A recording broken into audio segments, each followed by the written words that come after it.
आज मेरी शादी का दिन था। मैं खुश भी थी और दुखी भी थी। खुश इसलिए थी कि आज मेरी शादी है, मैं दुल्हन बनने वाली थी, और दुखी इसलिए थी कि मेरी शादी मजबूरी में हो रही थी। खुशी से नहीं, पहले तो मम्मी पापा मेरी शादी के लिए तैयार नहीं थे, लेकिन फिर भी किसी तरह मैंने उन्हें मना लिया।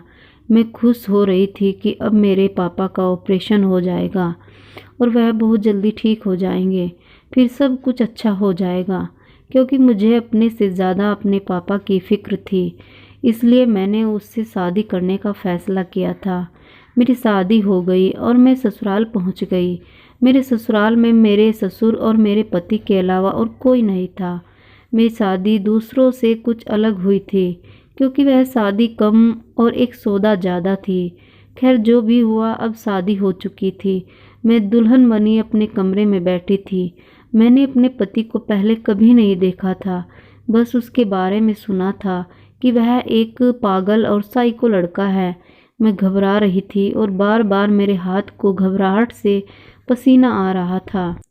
मैंने अपने पति के बारे में बहुत सी बातें सुन रखी थी कि वह तो साइको है, वह तो पागल है। बस यही सब बातें मेरे दिमाग में घूम रही थी।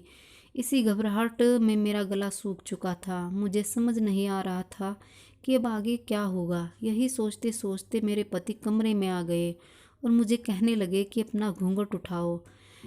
मैंने डर में अपना घूंघट उठा दिया। जब मैंने उसे देखा तो मेरी निगाहें एक तो उसे ही देखती रही और वह कुछ देर बाद कमरे से निकलकर टेरेस पर चला गया। मेरा नाम शालिनी है और मैं एक मिडिल क्लास फैमिली से बिलोंग करती हूँ। मेरे पापा सब्जी की रेहड़ी लगाते हैं। घर में मेरे मम्मी पापा और मेरा एक छोटा भाई है। मैंने इंटर किया और इंटर के बाद स्कॉलरशिप से दिल्ली की यूनिवर्सिटी में एडमिशन ले लिया। मेरी जैसी वहाँ बहुत कम लड़कियाँ थी। मेरा किसी से ज़्यादा ताल्लुकात नहीं था, क्योंकि वहाँ पर बहुत रईस घरों के बच्चे पढ़ते थे। मैं तो स्कॉलरशिप से पढ़ने के लिए गई थी, इसलिए एडमिशन हो गया था। मेरी किसी से ज़्यादा बात नहीं होती थी। मैं अपने आप में ही मग्न रहती थी, क्योंकि वहाँ रईस घरों की लड़कियों से मेरी अच्छे से नहीं बनती थी। क्लास में, ग्रुप में जो डिस्कशन होता था, बस कभी कभी मैं वही कर लेती थी। हमारे कॉलेज में एक लड़का जयपुर से आया। वह बहुत ही सुंदर था। सारी लड़कियां उसकी दीवानी थी। मुझे भी लगा कि वह वाकई बहुत सुंदर है। मैं मन ही मन उसे पसंद करने लगी। वह मुझसे कभी बात नहीं करता था, ना ही कभी कोई मैंने की बात उससे। कहीं फिर मैं हमारे ग्रुप में शामिल हो गया। धीरे धीरे मैं उससे बात करने लगी। हमारा क्लास में प्रोजेक्ट को लेकर कभी कभी बातचीत हो जाती थी। उसके मन में ऐसा कुछ भी नहीं था, इसलिए मैंने अपने मन की बात किसी से नहीं कही कि मैं उसे पसंद करती हूँ। कॉलेज का वक्त कैसे गुजर गया पता ही नहीं चला और फिर हम अपने अपने घर चले गए। कॉलेज ख़त्म करके कुछ तो कॉलेज की थकान उतारने में ही वक्त गुजर गया। फिर धीरे धीरे अपने घर के कामों में मसरूफ़ हो गई।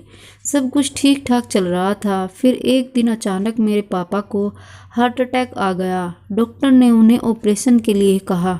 डॉक्टर ने बताया कि मेरे पापा के वाल्व बंद हो चुकी है और डॉक्टर ने मेजर सर्जरी करने के लिए कहा था।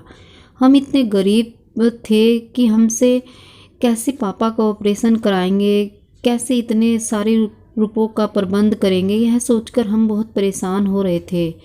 किसी तरह पापा सरकारी अस्पताल से छुट्टी कराकर घर आ गए। कुछ दिन घर में आराम से रहे, लेकिन घर में कब तक बैठे रहते। एक दिन राशन भी खत्म हो गया। पापा एक दिन काम पर चले गए और उनकी तबीयत और ज़्यादा खराब हो गई। कभी कभी मैं और मम्मी दोनों मिलकर सब्जी मंडी से सब्जी ले आते और छोटा भाई घर के सामने ही रेहड़ी लगाकर सब्जी बेच देता। लेकिन उससे क्या होता, वह हमारा घर खर्च भी नहीं चला पाते थे उससे हम। फिर मैंने सोचा कि अब मुझे घर से बाहर निकलना होगा। मैं कई कंपनियों में अप्लाई किया, लेकिन मुझे कहीं जॉब नहीं मिली। फिर बड़ी भाग दौड़ करने के बाद एक जगह मुझे जॉब मिली। वहाँ मैंने कुछ दिन काम किया। फिर मेरे ऑफिस के सर ने मुझे बुलाया और कहने लगे कि मैं तुम्हारा प्रमोशन कर दूंगा और तुम्हारे अच्छी सैलरी भी हो जाएगी। बस तुम मुझे खुश कर दो। यह सोचकर मैं बहुत परेशान हो गई और मैं तुरंत वहाँ से निकलकर अपने घर चली आई। मैंने नौकरी छोड़ दी। मुझे बहुत टेंशन हो रही थी। दुख भी हो रहा था कि हमारे समाज में औरतों की कोई इज्जत नहीं है। मैंने यह सब अपनी मम्मी को बताया। मम्मी ने कहा कि अगर तुम्हें घर से बाहर निकलना है और काम करना है तो मजबूत बनना होगा और समाज में इन सब बुराइयों से लड़ना होगा। बहुत परेशान थी कि मैं नौकरी छोड़ दी। मम्मी की बातों ने मुझे कुछ समझाया और मैं समाज से लड़ने के लिए तैयार हो गई। एक बार फिर मैं घर से निकली और मैंने इंटरव्यू देने शुरू कर दिए और कुछ दिन बाद मुझे एक बहुत अच्छी कंपनी में जॉब मिल गई। वहाँ मैंने कुछ दिन काम किया। मेरे काम से बहुत खुश थे बॉस। फिर एक दिन बॉस ने ऐलान किया कि जो मेरे बेटे से शादी करेगी उसे मैं मुंह मांगी कीमत दूंगा। मैंने कभी उनके बेटे को नहीं देखा था, बस ऑफिस में उसकी बातें सुनी थी। वह तो साइको है, वह तो पागल। वह शादी एक कॉन्ट्रैक्ट शादी थी। मैंने सोचा कि मैं इस शादी के लिए हाँ कर देती हूँ और कुछ दिन के बाद फिर मैं इसे छोड़ दूँगी। इसमें मेरे पापा का ऑपरेशन हो जाएगा। जब मेरे पापा ठीक हो जाएंगे तो सब कुछ ठीक हो जाएगा।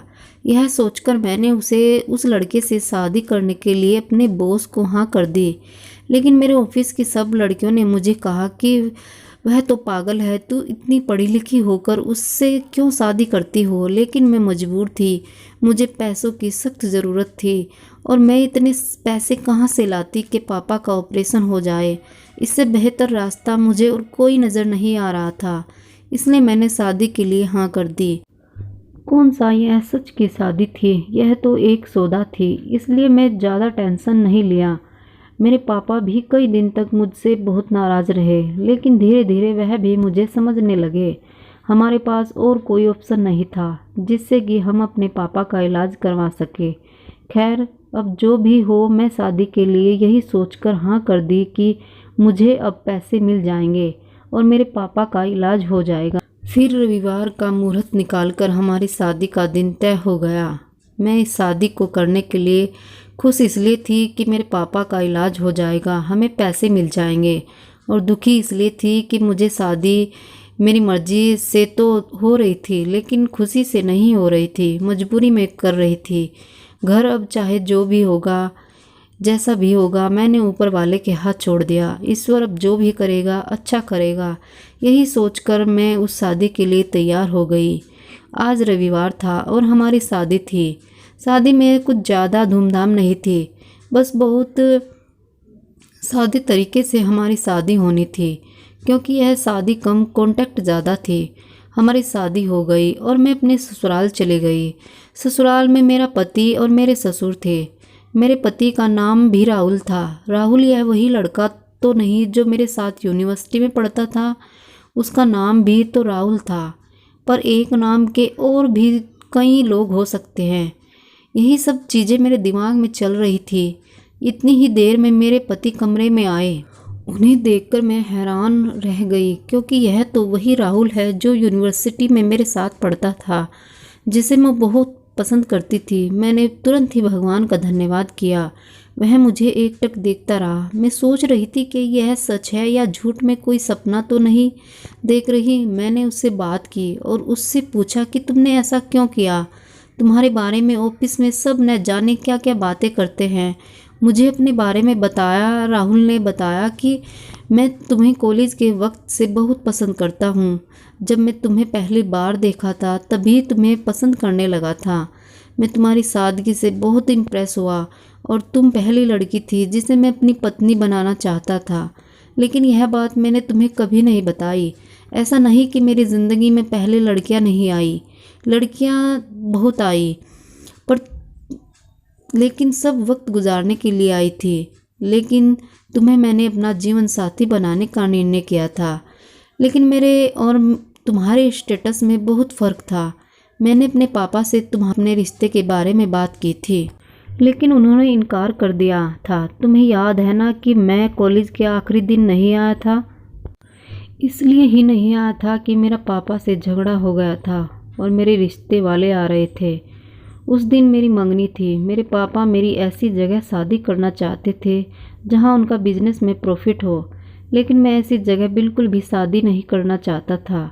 फिर एक जगह मेरे पापा ने ज़ोर ज़बरदस्ती करके मेरी ऐसी जगह मंगनी कर दी जहाँ से मेरे पापा को बिजनेस में बहुत फ़ायदा हो।